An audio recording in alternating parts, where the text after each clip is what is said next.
falar bem rapidinho. Queria que você abrisse a sua Bíblia lá em 2 Reis, no capítulo 23, versículos 2 e 3. A gente está com um movimento agora que chama This is Revival. É a versão em inglês de Isso é Avivamento, né? Porque em inglês tudo fica mais chique, né? Então a gente está com a versão em inglês de Isso é Avivamento, né? This is Revival, ó, né? Fica uma coisa mais chique. Se falar Isso é Avivamento, todo mundo entende. Se falar This is Revival, pessoal, eu quero ir lá, que eu quero saber o que é isso. Mas a gente está com esse movimento e a gente acredita no avivamento de Deus. E a gente acredita que Deus vai derramar o avivamento. E o nome da minha mensagem hoje é Isso é Avivamento? Isso é Avivamento? Sabe por quê? Eu vejo muita gente falando que já experimentou o avivamento. Muita gente falando, não, o Brasil está experimentando o avivamento. E eu fico assim, e aí? E aí, o que está acontecendo? O que vocês estão falando? Não, que lá na igreja o fogo desce. Você queria falar, mas e depois, né? E o conceito de avivamento das pessoas está muito deturpado. Você fala avivamento, a pessoa pensa nos outros caindo no chão, falando em línguas, pulando. Pô, beleza, isso é muito bom, glória de Deus, amém. Mas será que isso é avivamento? Será que isso é de fato um avivamento genuíno?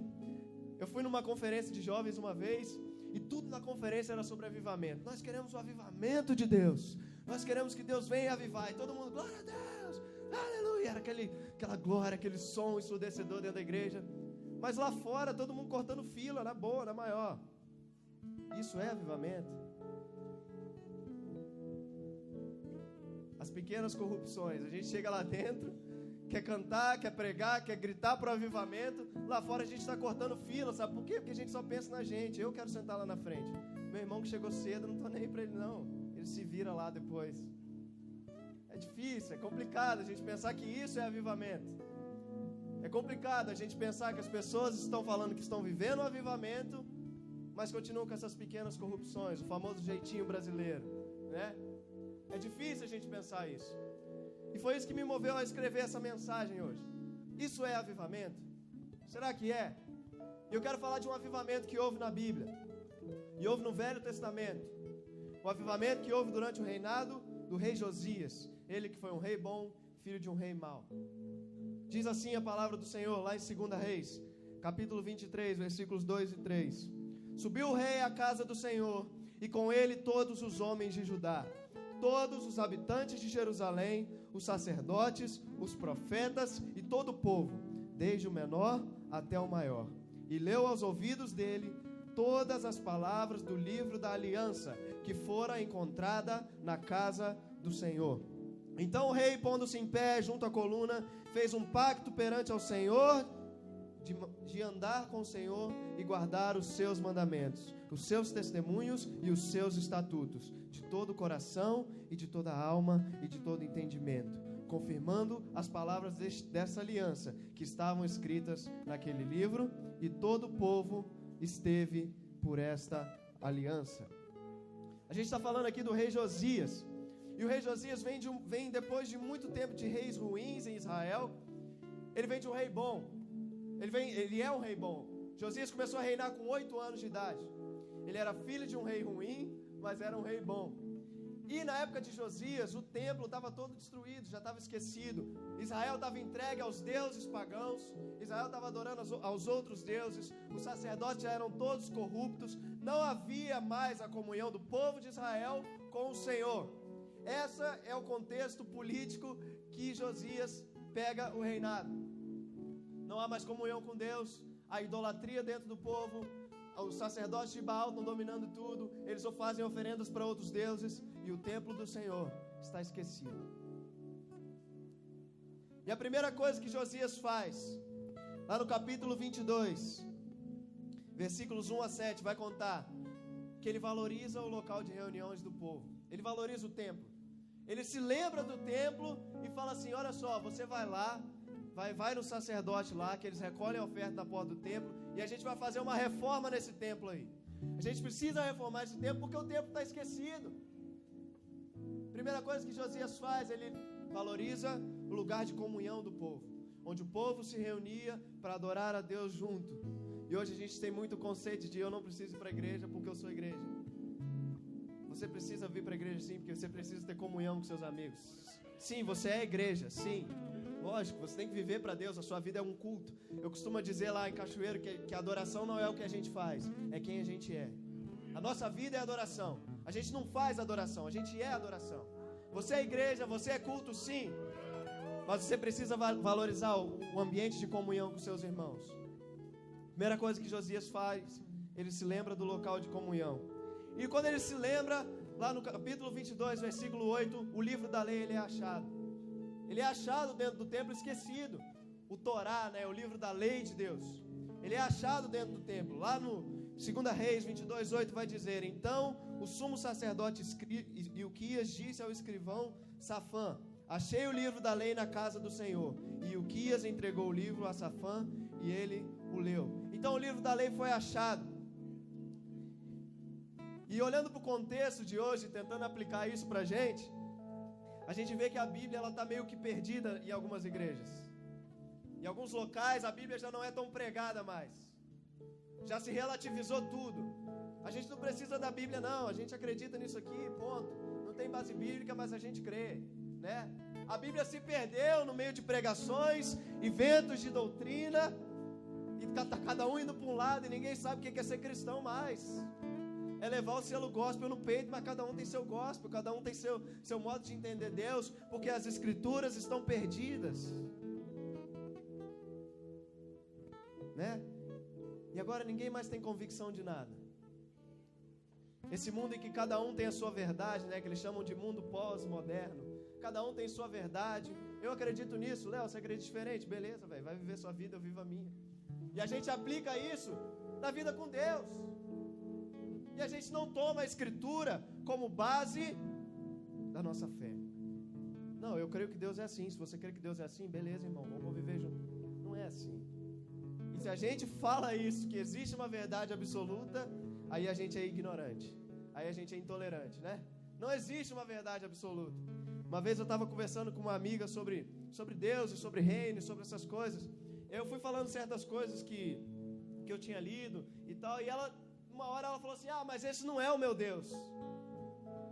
Aí eu falei assim: talvez o seu Deus não seja o Deus da Bíblia. Porque a gente tem um conceito de Deus e a gente desenvolve o nosso conceito de Deus, mas a gente não vai para a Bíblia conhecer quem Deus é e como Ele age.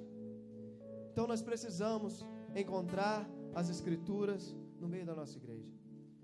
A Bíblia vai dizer lá em 2 Timóteo 3,16: toda a Escritura é divinamente inspirada e proveitosa, para ensinar, repreender, corrigir e instruir em justiça. É isso que a Bíblia vai dizer. Precisamos trazer de volta a Escritura para o centro da nossa vida cristã. Isso é avivamento. Agora Josias mandou reformar o templo e as Escrituras são achadas. As Escrituras são encontradas. O livro da lei é achado. E o que acontece depois? Lá em 2 Reis 22, 11, Josias se arrepende. A Escritura é achada e Ilquias lê a Escritura para ele. E lá em 2 Reis 22, 11 vai dizer: e sucedeu que, tendo o rei ouvindo as palavras do livro da lei, rasgou as suas vestes. No Velho Testamento, quando a expressão rasgou as suas vestes, é tristeza, é arrependimento. Quando alguém morria e era querido do rei, o rei rasgava as suas vestes. Então Josias ele sente uma profunda tristeza e um temor do Senhor, porque o livro da lei é lido para ele e ele vê que o povo não está vivendo nada daquilo. E ele pensa assim: meu Deus, o que vai acontecer com a gente? Nós somos o povo escolhido de Deus, nós esquecemos completamente das Escrituras, dos mandamentos que Deus deixou para a gente. O que vai acontecer com a gente?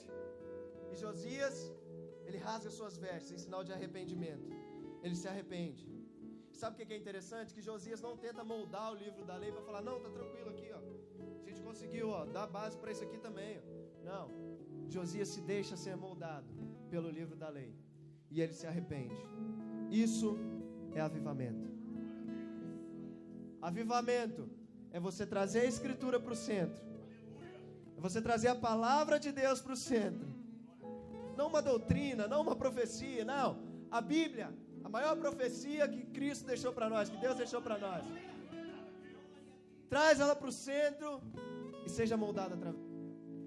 Isso é avivamento. Isso é avivamento. Josias, agora ele é avivado. E quando o avivamento vem, a gente tem alguns resultados. Eu quero falar sobre eles agora, no capítulo 23, por completo. A gente vai ler e destrinchar ele todinho. Eu quero falar do que acontece quando o avivamento vem. A escritura veio para o centro, Josias se arrependeu e foi moldado. E quando o avivamento vem, a verdade é pregada às pessoas. Presta atenção no que diz, lá em 2 Reis 23, 2. E subiu o rei à casa do Senhor, e com ele todos os homens de Judá, todos os habitantes de Jerusalém, os sacerdotes, os profetas e todo o povo. Todo mundo subiu com ele, desde o menor até o maior, e leu aos ouvidos deles todas as palavras do livro encontrado na casa do Senhor. Então o primeiro efeito do avivamento é que a gente começa a pregar sobre isso. A gente quer falar do avivamento sobre as pessoas. A gente não quer guardar isso pra gente. Quer ver uma coisa legal? Um novo convertido. Ele chegou aqui, sentiu a presença de Deus, quero servir Jesus, ajoelhou aqui, amém. Ele quer sair daqui, sair falando para todo mundo o que ele sentiu, porque ele quer espalhar esse sentimento que ele sentiu. E Josias foi a mesma coisa. Ele sente o temor do Senhor, ele se arrepende, e ele quer que o povo todo chore, porque não está fazendo a vontade de Deus. Então quando o avivamento vem, a verdade, ela é pregada a todas as pessoas. Quer ver um exemplo? Atos 2.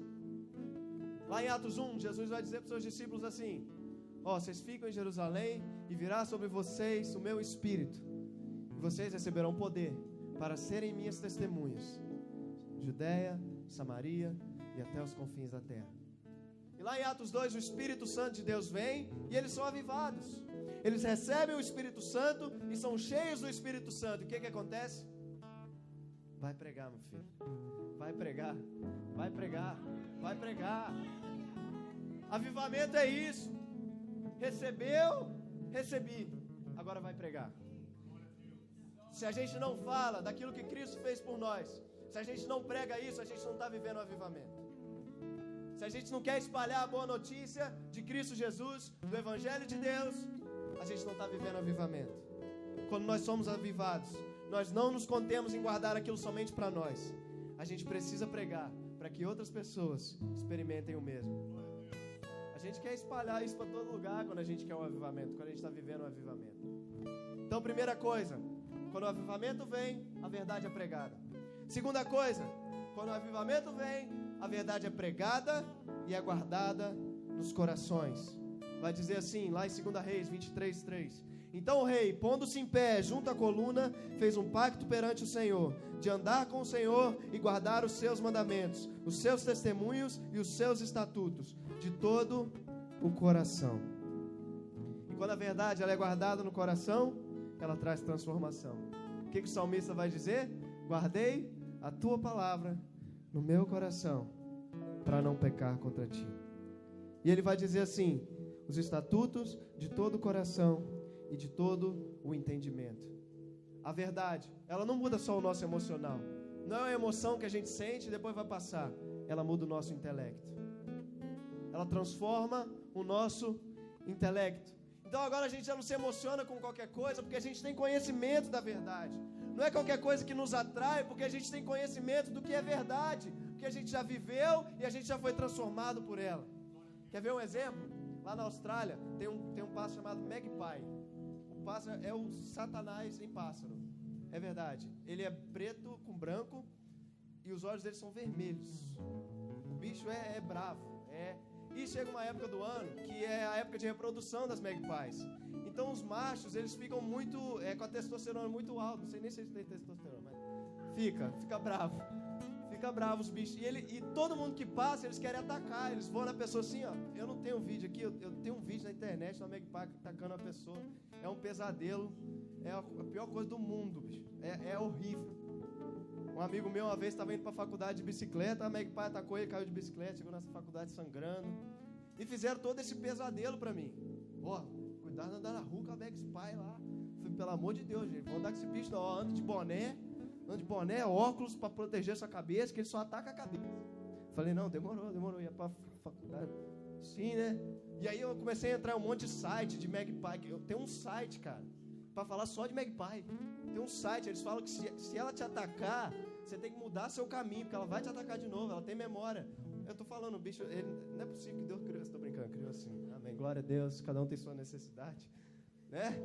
Nós também faz as coisas erradas, hein? O bicho é sinistro, e eu andava na rua morrendo de medo.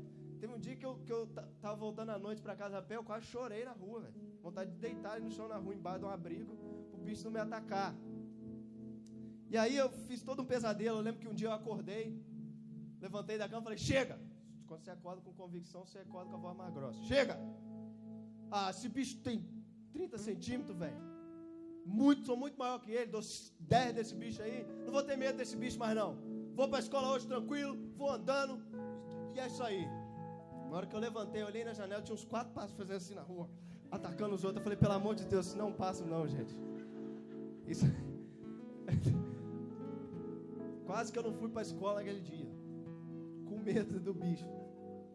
Até que chegou o grande dia que esse bicho me atacou. Chegou o grande dia. Eu sabia que minha vez ia chegar, era só uma questão de tempo. Teve uma vez que o bicho ele ficou na janela da minha casa, bem assim para mim, ó. Eu falei, opa, tudo bom, querido? Como é que você tá? Beleza? Tamo aí, ó. Chegou meu dia de ser atacado, chegou minha vez. Quanto tempo esperei, chegou a minha vez, chegou. E aí o bicho veio, eu passando com a minha mochilinha, aí eu ouvi assim, ah! Aí eu, continuei andando, ah! Aí o bicho veio. No que ele veio, eu olhei pra trás e fiz assim, ó, aí o bicho voou pra lá. Eu falei, não é essas coisas, né, velho? Tranquilo. O bicho nem me atacou, só fiz assim com a mão, ó. O bicho voou pra lá. Eu criei todo um pesadelo na minha cabeça, porque eu não tinha experimentado a verdade do que era ser atacado por uma Magpie. Eu criei todo um pesadelo gigante, perdi o sono à noite e não queria andar a pé na rua, porque eu não conhecia o que era de verdade ser atacado por uma Magpie. E as coisas do mundo, elas só nos atraem, elas só se tornam grandes no nosso coração quando a gente ainda não foi atacado pelo Evangelho de Cristo Jesus. Mas quando a gente conhece a verdade e ela é pregada e guardada nos nossos corações e no nosso entendimento, ela muda o nosso emocional e o nosso intelecto. Agora que a gente conhece a verdade, não é mais qualquer coisa que nos seduza. Então, o segundo ponto, quando o avivamento vem, a verdade é guardada nos corações. Terceiro, as obras de idolatria são retiradas. 2 Reis 23:4 vai dizer assim: também o rei mandou ao sumo sacerdote Ilquias e aos sacerdotes da segunda ordem e aos guardas da entrada que tirassem do templo do Senhor todos os vasos que tinham sido feitos para Baal e para Azera e para todo o exército do céu, e os queimou fora de Jerusalém. Quando o avivamento vem, os ídolos, eles são queimados. As obras de idolatria, elas são queimadas. Sabe por quê? Quando a gente vive uma religiosidade, a gente tem mania de se idolatrar. A gente faz porque é para merecer alguma coisa de Deus. A gente começa a fazer obras porque a gente quer algo de Deus. A gente começa a fazer obras e fala, e quando a aprovação vem, ou se a bênção não vem, a gente bate no peito e fala, Deus, mas eu fiz isso, e aí? Não vai me abençoar não? Ué, não estou te entendendo não. Quando nós vivemos na base de uma religiosidade, a gente vive por obras porque a gente quer que Deus nos abençoe. E a gente começa a idolatrar essas obras e usá-las contra Deus. É o que Jó faz. Jó levanta uma lista de bom moço para Deus. Deus, eu dou comida para o pobre. Eu nunca me desviei. Eu nunca me desviei para outros deuses. Por que isso está acontecendo comigo?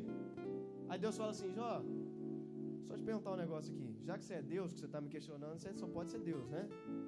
Onde você estava quando eu criei a terra? Onde você estava? Onde você estava quando eu botei o fundamento da terra lá? Mas quando a gente vive um avivamento, a gente vive para Deus porque a gente o ama. A gente vive para Deus porque a gente não suporta o fato de existir um Deus tão santo e a gente ser tão ruim. E a gente quer viver em santidade para agradar a Ele. E as obras de idolatria, elas são quebradas. A gente já não idolatra mais as nossas obras. A gente já não chega para Deus e fala assim, Senhor, eu faço isso, eu faço aquilo. A gente fala, Deus, é só isso que eu tenho. Eu não sei o que o Senhor quer fazer com isso.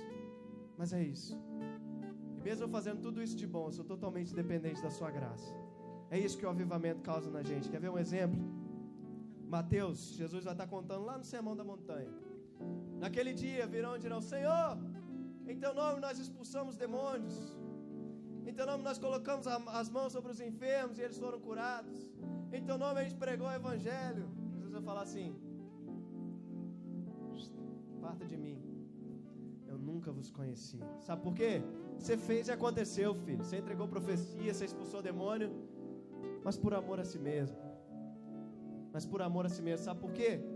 Deus fala assim: apartai-vos de mim, eu nunca vos conheci. E lá em Romanos, eu não me lembro a referência agora, mas em Romanos, Paulo vai dizer que aquele que ama a Deus é conhecido dele. Fez tudo, fez e aconteceu, mas por idolatria a si mesmo, por idolatria às suas obras, porque se amava demais, porque é bom pro ego. É bom pro ego você fazer assim, ó, e todo mundo cair. Mas não é bom pro ego a gente tomar a nossa cruz, né? Não é legal. Não é legal a gente ficar doente, não é bom pro ego. Então, quando o avivamento vem, as obras de idolatria, elas são quebradas. Olha só o que Paulo vai dizer lá em Gálatas 1:6. Eu estou admirado de que tão depressa estejais desertando daquele que vos chamou na graça de Cristo para outro evangelho, o qual não é outro, senão que há alguns que vos perturbam e querem perverter o evangelho de Cristo. Mas ainda que nós mesmos, ou um anjo do céu, vos pregasse outro evangelho, além do que já vos pregamos, seja anátema. O que está acontecendo aqui em Gaza é que os judeus começaram a pregar um evangelho de obras. Você tem que fazer para Deus chamar, você tem que fazer para você ser salvo, você tem que ser circuncidado, você tem que fazer isso, você tem que guardar o sábado, você tem que fazer isso. E o evangelho de Cristo, e o evangelho que Cristo e os apóstolos pregaram, era o evangelho da graça. É de graça, meu querido. É de graça, não preciso fazer nada. E essa é a beleza do evangelho. Não é sobre você, é sobre Ele. E Paulo vai dizer: se alguém prega esse evangelho de obras, manda ele meter o pé. Nem que desça um anjo aqui e prega um evangelho diferente da graça, não acredita, porque o nosso Deus é um Deus de graça. O nosso Deus não precisa das nossas obras, mas Ele escolheu nos usar para estabelecer o reino dEle. Nosso Deus é pleno, Ele não precisa da gente, mas Ele escolheu nos amar. E no avivamento a gente entende isso. E todas as obras de idolatria, elas são quebradas.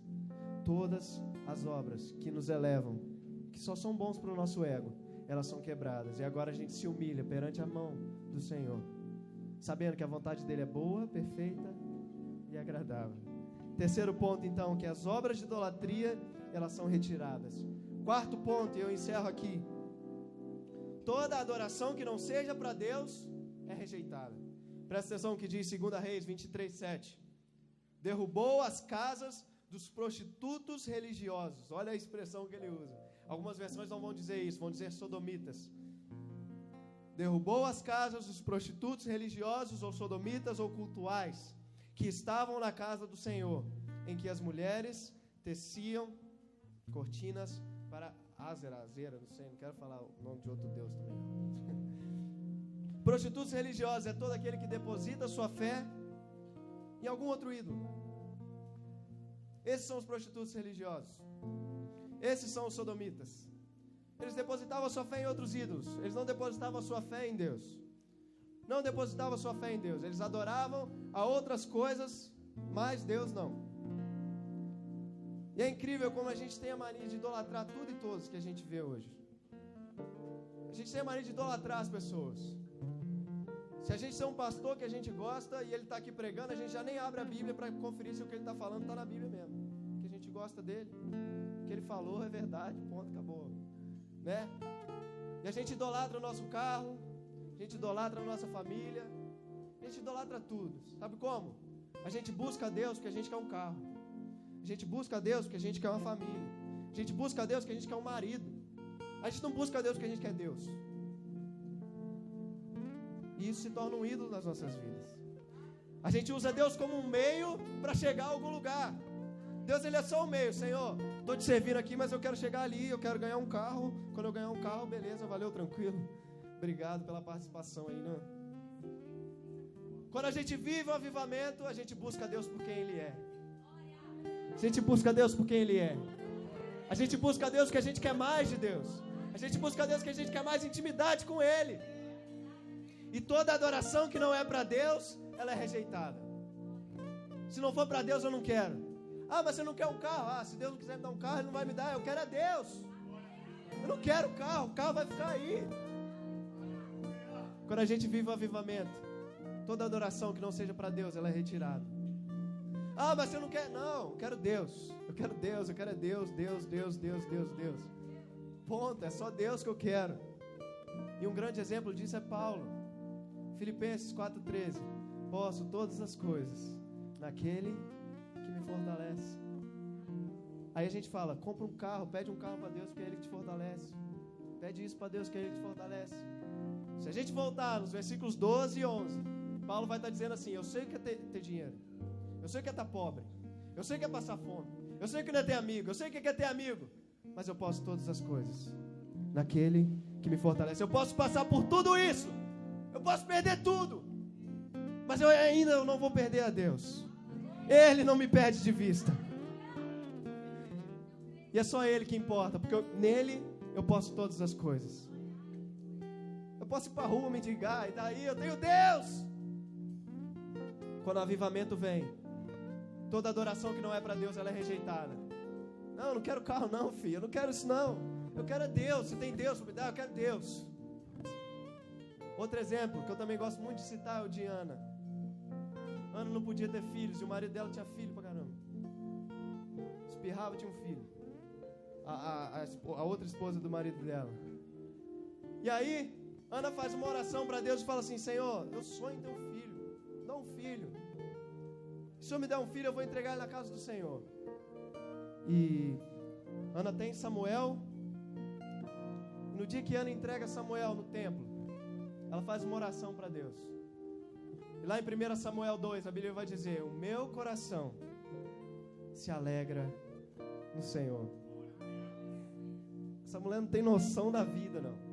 Ela acabou de entregar o filho dela, o sonho dela. O único filho que ela tinha, ela entregou para Deus. Era para essa mulher estar chorando em casa, em depressão.